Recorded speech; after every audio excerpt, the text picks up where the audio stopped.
song being played on the public address system by Alabama, and it has been indeed an emotional few minutes. I think probably the most emotional was when Doyle Ford dropped the checkered flag as Richard went by there, signifying the end of the career.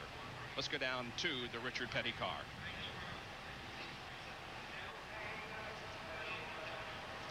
Richard Petty still sitting inside the car as Robbie Loomis comes over, and there aren't many dry eyes down here as Richard Petty for the final time will climb out of the STP Pontiac. Drivers, crew members from the garage area. Richard, it's been a wonderful 4 decades, and it's over. Yeah, that's what I found out when I made that last lap there. It's been wonderful. I mean, 35 years, the good Lord's looked after us all these years. And, you know, I'm still walking around. You know, I hate to got in a wreck and disappointed me and some of the fans, but the big deal is we're here talking to you when it's over with, and I wouldn't change none of it. I wouldn't trade nothing for nothing else. Neither would we. Thank you so much, Richard, for all the memories. Richard Petty walks out for the final time of the STP Pontiac, and coming up next, we'll have a very, very special tribute to the King. Have the hankies handy, folks, because it is something you don't want to miss. Let's check into victory lane with ceremonies, the occasional special dedication, and finally the big race itself, starring the King, Richard Petty. November 15th, 1992, Richard saddled up old number 43 for the 1185th time. But this time, it's different. The career that spanned generations ends here. Imagine the memories this last time in the cockpit that was his sanctuary from the crowds and the cameras. And now memories are all that remain. Spectacular to the end, Richard's exit scene was a fireworks display. But they fixed his car after this big crash, and he took that final checker. The thud in mid-race and the fire that followed were not enough to keep the King from ending his day in style. If indeed life is a canvas we fill with our own brush, then Richard Petty is a Rembrandt among racers. His life story an intricate and colorful masterpiece. Its title, very simple. Portrait of a King is presented by the First Brands Corporation.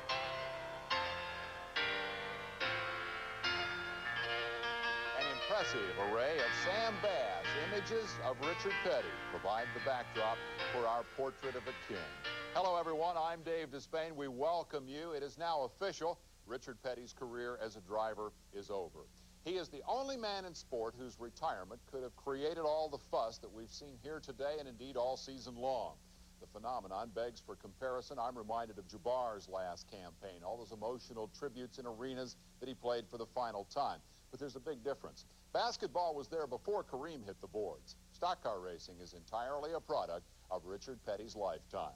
From the motorized backwoods brawls that lured his daddy to the current love affair with the Fortune 500, Richard has lived and breathed the creation of the sport. He is its biggest star, indeed its embodiment. And having given us so much, now he's given us the Fan Appreciation Tour. Happy birthday to you. Happy birthday to you. Happy birthday, dear Richard. Happy birthday to you.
we have reached the end of Richard Petty's driving career. Our racing masterpiece we'll admire in detail when we come back. Portrait of a King is presented by the First Brands Corporation, the makers of STP gas treatment. Rolling me down the highway, moving ahead so life won't pass me by. Today, we thank you the best way we can as we dedicate this portion of US 220 to you and publicly mark your achievements. I never started out to set records, never thought about setting records. I just went out and did what I wanted to do and was real fortunate to be able to do what I did. And in the meantime, the records came along. All right, Richard, I'll buy that. You didn't set out to rewrite the stock car record book. It just happened that way. But those records are important here because they are the milestones. And one by one, they mark the path that Richard traveled from gangly North Carolina kid to the king of stock car racing to something more than that. Let's go to John Kernan in our nation's capital. Here in Washington, D.C., where this museum, the Smithsonian, houses some of our country's greatest milestones, Richard is also included, along with pieces of Americana that have helped shape our nation's history.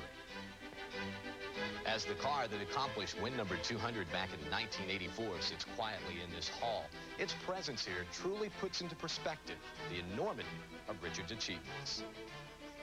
Richard recorded his first historic achievement back in May 1967 as he notched career win number 55, bypassing his father's record of 54. Not even a famed Darlington stripe could stop Richard from cashing in the money that day, although his father Lee was there in Victory Lane to help him pick up the check.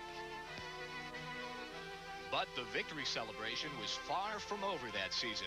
Teaming with brother Maurice, the Petty boys ran off with an unbelievable 27 wins that year, including 10 in a row. Records that still stand today and likely will never be challenged.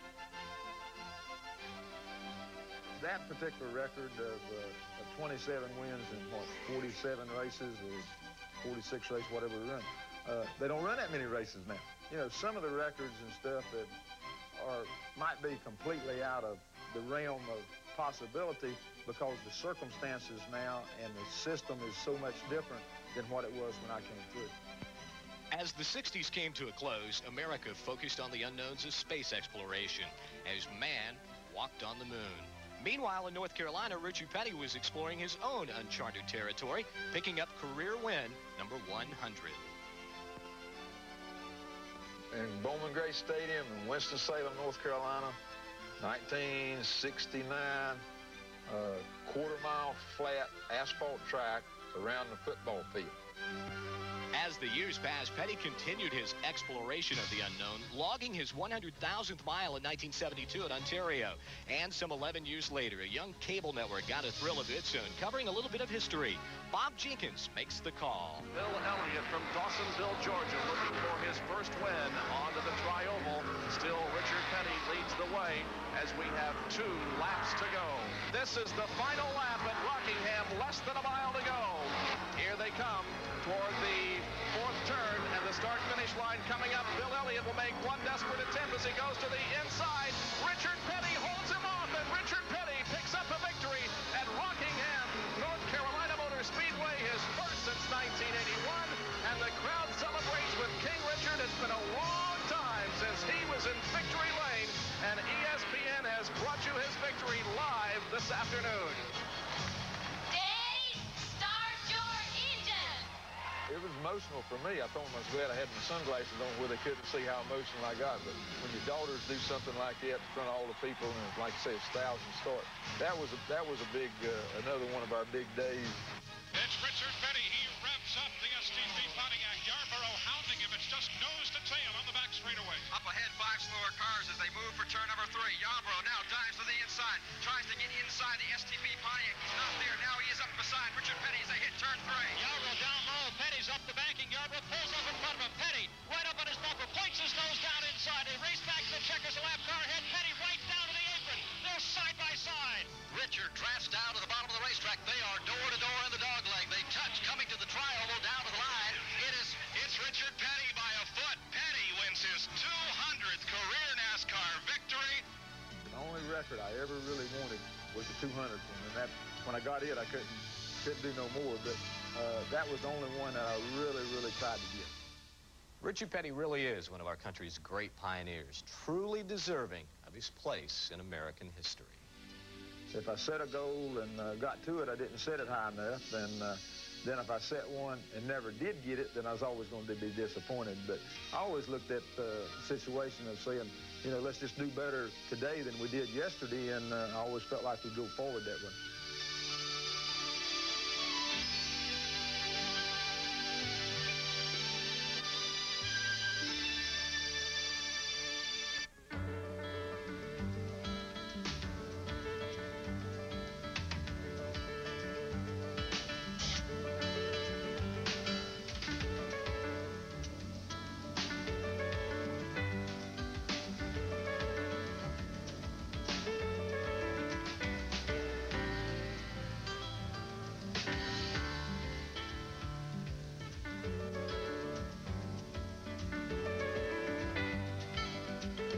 A little bit of blue that was left over from a 55 Dodge, and I had some white left over from a 57 Chevrolet. And, you know, if we mixed it together, it was going to be enough paint to paint the car. So we mixed it together, and we probably had a gallon of paint, a gallon and a half, whatever it took to paint the car. Had enough paint to paint the car. We got through and said, hey, man, that's pretty. The sunglasses came about when we used to run a lot of dirt tracks and stuff. I wore those bubble goggles, and they kept getting sweaty and to get dust in behind them and stuff. And, you know, again, my eyes were always sensitive to light, so I got to wearing sunglasses. And then I got to wearing them in the race car. And I got this particular kind that was wrapped around that, you know, the wind would go around them, and you didn't sweat in them anyway. They'd get dirty, but you wouldn't sweat. And then the hat and stuff, I guess it came about probably in early 70s, somewhere along there. Just got in the habit of wearing a cowboy hat. It was one of those deals where if I had a STP hat on, I was talking to the Pontiac people, or if I was talking to the Pontiac people, I had a Goodyear hat on, or talking to Goodyear people, I had a Goodies hat on. So, you know, it just kind of messed up stuff. So I just got in the habit of wearing a hat, and kind of worked out good. Works out good if the sun's shining, or it works out good if it's raining. We got with STP in 1972, and you know, up until then, I was real fortunate that most of the time we had factory backing, so we'd send a car on to Riverside, and myself and Dale Inman and my brother Maurice went by Chicago to see Andy about a sponsorship. Now this is like 3 days before the race, before the season started. I mean, that's how business oriented we were. You know, everything worked out. An STP paint job, a pair of shades, and a cowboy hat. We could add to that list and find here in Sam Bass's paintings the rag between the teeth, boots in place of fancy driving shoes, and of course that big number 43. Forget the crown and the scepter. The reign of Richard Petty is marked by symbols unique to this particular king. And there's one more stock car icon synonymous with the Petty name. Just as Yankee Stadium became the house that Babe Ruth built, so too did the most famous track in Richard's sport emerge as his personal domain. Let's go there now and hear from Dr. Jerry Punch. In IndyCar racing, it's the Brickyard. In stock car racing, there is no more hallowed ground than Daytona International Speedway. Many drivers will complete their careers without ever once visiting Victory Lane here at the World Center of Racing. One man and one man only has won the Daytona 500 7 times. We're talking about the king, Richard Petty. So who better to name an achievement award for accomplishments here at Daytona than this man? You know, millions of fans have enjoyed his accomplishments week after week, but it takes a fellow competitor to really understand how difficult those achievements actually were. In 1964, I was in my 5th year of stock car racing, and Richard was entering his 7th. And what took me 16 years later to accomplish, Richard Petty did that February. When he won that Daytona 500 in 1964, that's when it, and under very adverse conditions, that's when I thought, hey, this guy's got something. And despite having a lot of tire trouble and having to make an extra pit stop, he kept his cool and won the race. In 1966, Richard won his 2nd Daytona 500 in a rain-shortened race. He would go on to win the Daytona 500 6 times before I'd end up in victory lane. But one of my best early shots at victory came when I was teammates with Richard in 1971. Richard Petty, Randleman, North Carolina, has won the Daytona 500 for the third time. Richard Petty wins the Daytona 500, the first man to ever win it 4 times. And the STP cheering section in turn 1 goes wild. Richard Petty has just won the Daytona 500 for Andy Granatelli. All right, Petty is coming around to take the checkers in the battle for the second place. We'll go all the way around the speedway one more time. Here come those cars fighting for second across the line. There's the checker round, and the STP Dodge of Richard Petty has won the Daytona 500. They're out of turn 2. They're down the backstretch. Here goes Cale on the inside. Cale makes the move. He's down very close to the grass. Downey tries to shut him off. Cale's in the grass. Cale loses it. He tries to pull it back. Downey side by side. They make contact. Both head toward the wall. They hit the wall. And turn number 3 will have a new leader. Here they come to the stripe. Richard Petty's STP Oldsmobile. Waltrip dives to the inside. Petty almost put him off in the grass, and Richard Petty will win the Daytona 500. 1980 was finally my year at Daytona. But in 1981, the man who challenged Richard was Bobby Allison. In 1978, I won my first Daytona 500, while in 1980, I finished second to Buddy. So in 1981, I was ready for victory number 2 in the 500. But Richard was looking for his 7th.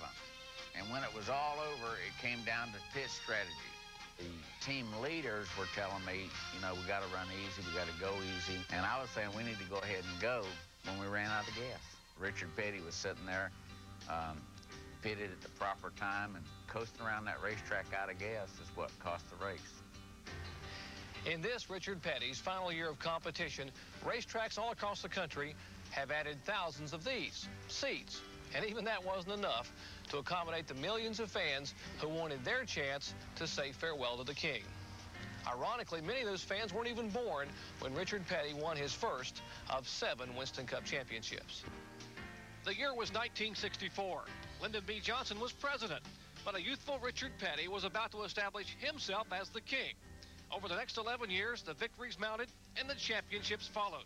But it was his 7th and final title, won with an incredible comeback over a young Darrell Waltrip that remains his most cherished. That was a dramatic situation, coming back from not doing good the year before and then coming back all the way that year and then winding up winning the championship. So it was a very gratifying championship. In many sports, stardom is flickering. It goes as quickly as it comes. Arguably, no other sports legend has impacted their sport this century as much as Richard Petty. Throughout his career, which spans some 5 decades, the legend of the King has been witnessed and enjoyed by generation after generation. And although he may no longer drive, in the hearts of millions of fans, long will live the King.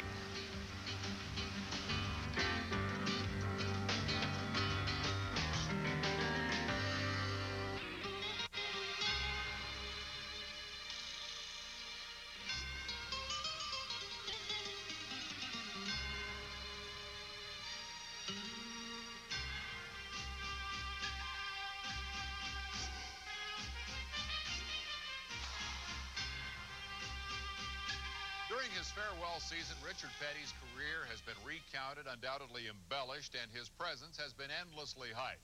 Richard, for one, and I, for two, will be glad to see the end of the hype.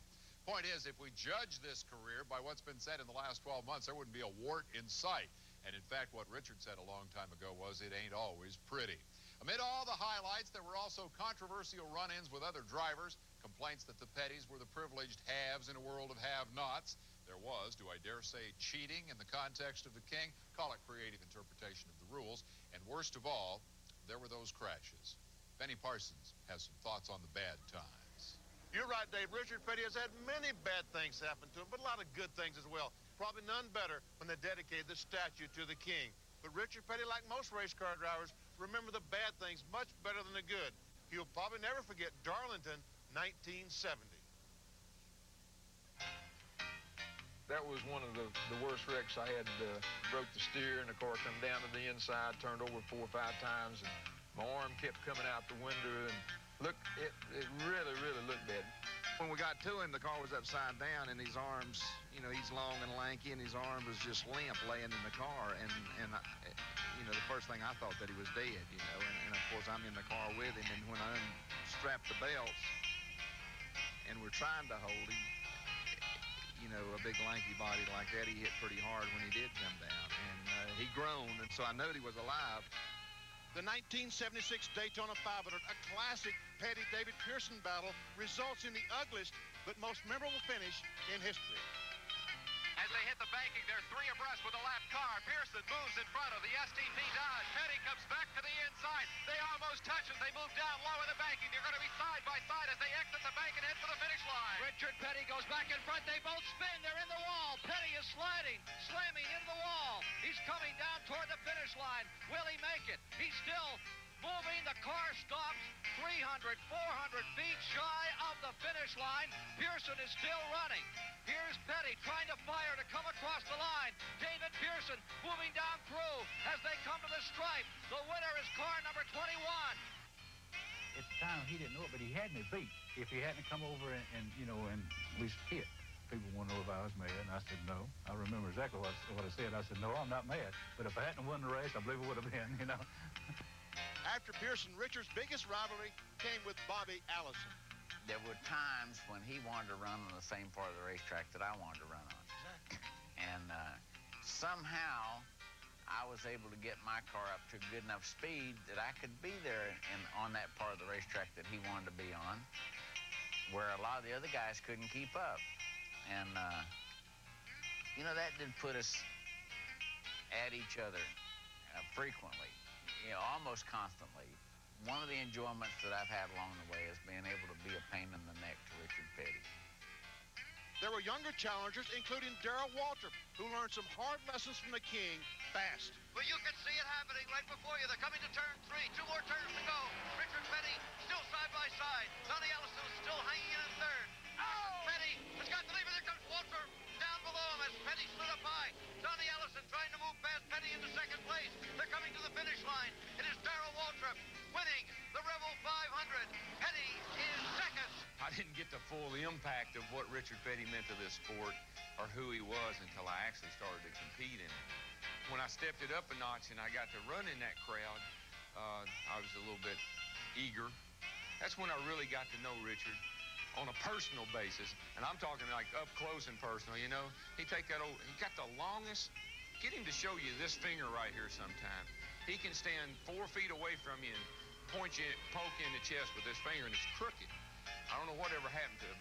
When he comes up to you and he takes that long finger and starts pointing you in the chest, poking you in the chest, and looking at you through those dark glasses, there's some beady little eyes in behind them little dark glasses, I'm here to tell you. I watched him on the truck. You know, I stand in the infield and watch him race, you know, and never thought I'd be racing against him. And then here I am in a race car at Charlotte Motor Speedway, and I'm fighting this big Dodge and running about 29th or 30th, and everything's all lovely in my little world. And by the time Richard Petty goes by me at about 100 mile an hour faster than I'm running, scares me to death. And, you know, you realize who he is and what he's doing. That was the first race he ever won at Charlotte, too. It was the first race I ever drove there. The Petty name managed to escape most controversy until win number 198 at Charlotte. Bill France runs NASCAR, and he comes in and he starts talking. He says, okay, so, you know, they got you on this tire deal, so we're going to have to work out something here, you know, have penalize you and fine you and all that. I said, okay, so they was working on something. And Dad Gunther didn't call up there and said, hey, guys, your motor's a little bit big here. You know, and man, we just both throwed up our hands in. I said, oh, me. I said, we're in deep trouble here. It was a tough call to make, but it had to be made. And we did not put the engine, when I say we, NASCAR, did not put the engine in the car, nor the tires on the car. I really hate it for Richard and Maurice, but somebody in the organization had to make the call, and they got called. Perhaps the King's darkest moment came in 1988 when the hushed Daytona crowd thought they may have seen the last of the King. They were replaying it on a closed circuit TV, and I stopped, and all at once it hit me that this was Richard in this car, and it was just flipping and coming apart, and And even when it stopped in the middle of the track, he took a tremendous impact again. And I thought, the first thought in my mind was that they're not being truthful here. You know, I know he must be dead. I walked back to the area where they had brought him in, and there he lay. And he smiled, and there was not a scratch on his body. Gentlemen, start your engines. Then in 1992, the King's final days at the Speedway almost resulted in a pole position, but one driver had other ideas. And look at the King. He has pulled alongside the pace car, carrying the president, and they're saluting each other. President Bush with the thumbs up to King Richard Petty as he slides back now into his starting position outside the front row alongside Sterling Marlin. If we could have got the pole, I'd really love to see him got it. And, you know, our bunch worked real hard on the Speedway stuff. And I knew it was going to be close the first lap he ran. And I don't know if I beat him or not. And sure enough, when I come back around, the crowd was booing, so I knew I'd beat him. They go 2 by 2 through the banking in turns 3 and 4. Petty to the inside, Sterling Marlin to the outside. Here they come down off the banking to about to complete lap number 1. Who is going to have the lead? They're side by side as they come down. Richard Petty is going to lead it. That's magic, Ned. Yes, sir. That was great. This picture is live from Atlanta Motor Speedway. King Richard's ride had a pretty rough day. This his final day as a race car driver. This ESPN special, Portrait of a King, is being brought to you by the First Brands Corporation.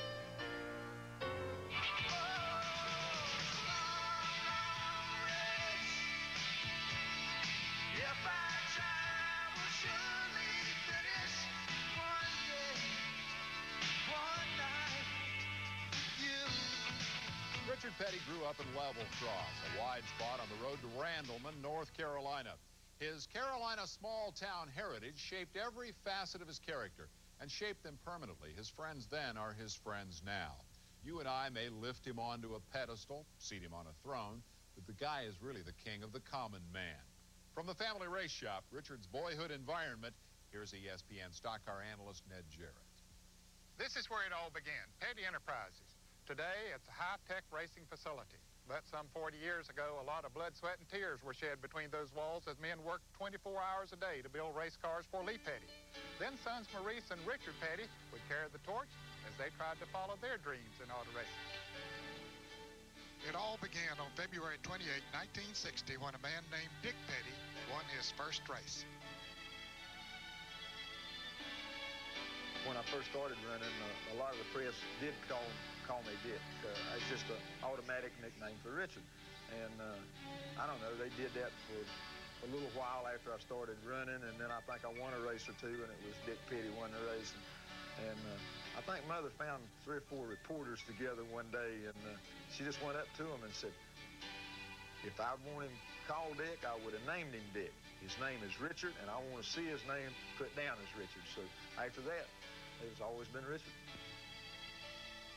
With guidance from his dad, Lee, Richard's career began to evolve. Lee took the first Daytona 500 in 1959. 5 years later, in 1964, Richard won his first Daytona 500. He also went on to take his first Grand National title that year while following in his father's footsteps and bringing the Petty name to a new level in auto racing. As Richard's career evolved, he never lost sight of his roots in Randleman or the people who were always there to support him. A newly dedicated statue watches over the streets of Randleman, North Carolina, as the citizens of that town show their thanks to their favorite son, the former Randleman High athlete who woke up their quiet town. As most people say, Richard has put Randleman on the map. And when you go anywhere, people say, where are you from? And we'll say, we're from Randleman. That's where the town Richard Petty went to school and grew up, you know. So he's really put Randleman on the map. He's probably the coolest athlete that it's ever been in the history of the world. I mean, he's hadn't changed, and he's worked at keeping this level of knowing, you know, where he came from. Not only has he given a lot of money to things in the area, but he's also had events that caused them to be able to raise money for themselves, too. And I think they all probably realize they owe him a big debt of gratitude. Some things never change in Richard's day, like lunch at Frank and Larry's. He doesn't order. When he walks in, we just take 2 hot dogs and a pint of milk to him. That's what he gets every time. He likes everything on it. I'm glad I've had the chance to be around him, talk to him. I've enjoyed it. One of the King's best friends' most prized memories came on the playing fields where they grew up at Randleman High. Richard always knew how to make a sad situation better. Fought this battle with cancer and they amputated my leg. I go on my crutches to this game and, you know, everybody is so pitiful, you know, poor Ronnie and all this stuff. And, you know, I couldn't stand that. And anyway, I was sitting up there in the stands and here comes Richard, comes up. It's the first time he'd seen me since I got out of hospital. He said, well, Ronnie, he says, cut it off kind of short, didn't he? He's done good. You can't tell Richard nothing. He's already figured it out, and he knows how to retire. He knows how to raise.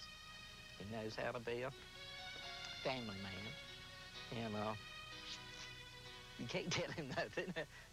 I mean, you know, he don't need to be told that. I mean, you know, he's Richard.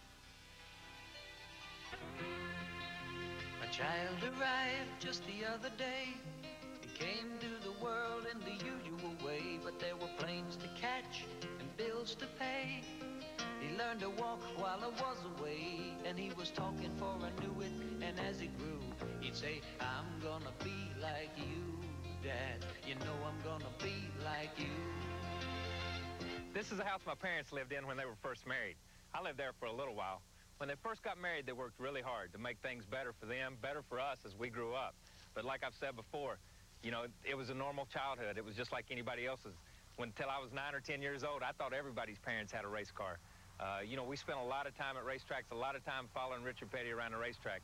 But I think the most special time we spent together was around the dinner table.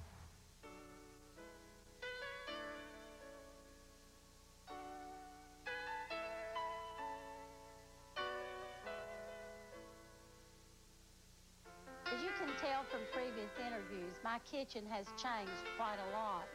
But this kitchen holds a lot of good memories for our family. When we first moved in the home, we had a small table in the corner, and this was where, at our meals, we shared the events of the day. The children were always telling us about their day at school. Richard was telling us about his day in the shop. And on Mondays, we always shared the events of the day before the previous race. Well, as far as I was concerned, it was normal. You know, we grew up, our father wasn't there a lot of the time. He was always gone to racetracks and stuff like that. But, you know, we had a normal childhood. I've got 3 sisters, 3 younger sisters. We all went to school down here in Randleman. We all did all the things that everybody else did. We would go to the track, and we would play around. We knew Daddy was out there racing, but we really didn't pay attention. You know, at the end of the day, Mom would say, okay, come on, load up, it's time to go, or come on, let's go to Winter Circle, and we would run to the Winter Circle, and, you know, it was fun, but I don't think it hit us that he had won the race. I mean, I didn't know what that meant. Christmas here is, I mean, it's wonderful. And nobody's as big a kid as Daddy himself. I mean, he thinks he's Santa Claus, and it just makes him happy to make everybody else happy. I guess as far as childhood, I had the happiest that anybody could ever dream of having. It was just like Disneyland at our house. I mean, it was just a fun place, a fun time, and always happy, always going, always doing, just, you know, I just, my whole memory of my childhood is just a dream. They see him in a different light. They see a side of Richard Petty that the public doesn't see. And they are very defensive. I mean, if they read any bad press, if they hear anything said bad, oh, they want to respond to me like, that is not how our dad is, they say. They just perceive me as plain old Richard Petty, plain old Daddy, and let it go at that. I don't think that they see me as special as what the fans see me. They might see me special, but in a different light.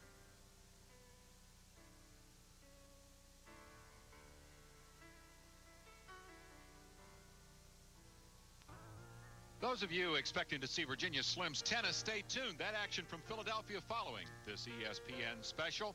You're watching live as the sun sets on the historic day of Richard Petty's last ride. Portrait of a King is presented by First Brands Corporation.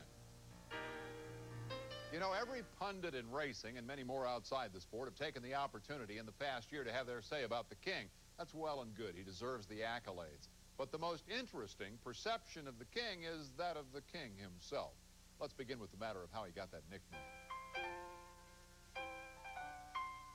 I think that came about 1966 or 67. We'd had a couple of real good years there, and everything was working good. And I think 3 or 4 of the regular reporters, maybe more, probably out drinking one night. Anyhow, they got to talking about it. And, you know, different people had different nicknames. They nicknamed Pearson and a couple of others. You know, that Fireball had a nickname. You know, there was just different situations. Gentleman Nate and stuff. And so I think they just got to talking about it, and they said, you know, we got to come up with Rapid Richard or some kind of a name. And so I don't know, one of them said something about King Richard. And, you know, if my name had been Joe or Bill, it couldn't have been King Bill or King Joe. My name was right to go with King. I don't know if anybody will ever come along with the circumstances as good as what Richard Petty did. I think that's the key when you really look down to it, really deep down, the opportunity, the situation, the personality, circumstances, all was for Richard Petty. It was very progressive what I did, but it was all a natural trait. I never really set out to accomplish anything. I never set out to accomplish the popularity part, signing autographs, or any of this kind of stuff. I just did it, and as the demand came, I just went along with the demand. I never said, time out. This is as far as we're going to go. I think I'm very satisfied. I don't know that I'd do anything over again, Ned. I think I come along at the right time, at the right place, under the right circumstances to be able to live a life that I wanted to live. I think one of the key philosophies is treat people like you'd like to be treated. I try to do that with the fans. I try to do that with the sponsors. I try to do that with the press. I look at other people the way I want them to look at me, and vice versa. So I'm going to have a different philosophy now in racing. And my philosophy is win races as a car owner. I've been very fortunate to have a pretty good driving career and have a good record in that. And what I want to do is close the book on Richard Petty, race car driver, and open the book to Richard Petty, car owner. And hopefully I can have a successful career as Richard Petty, the car owner.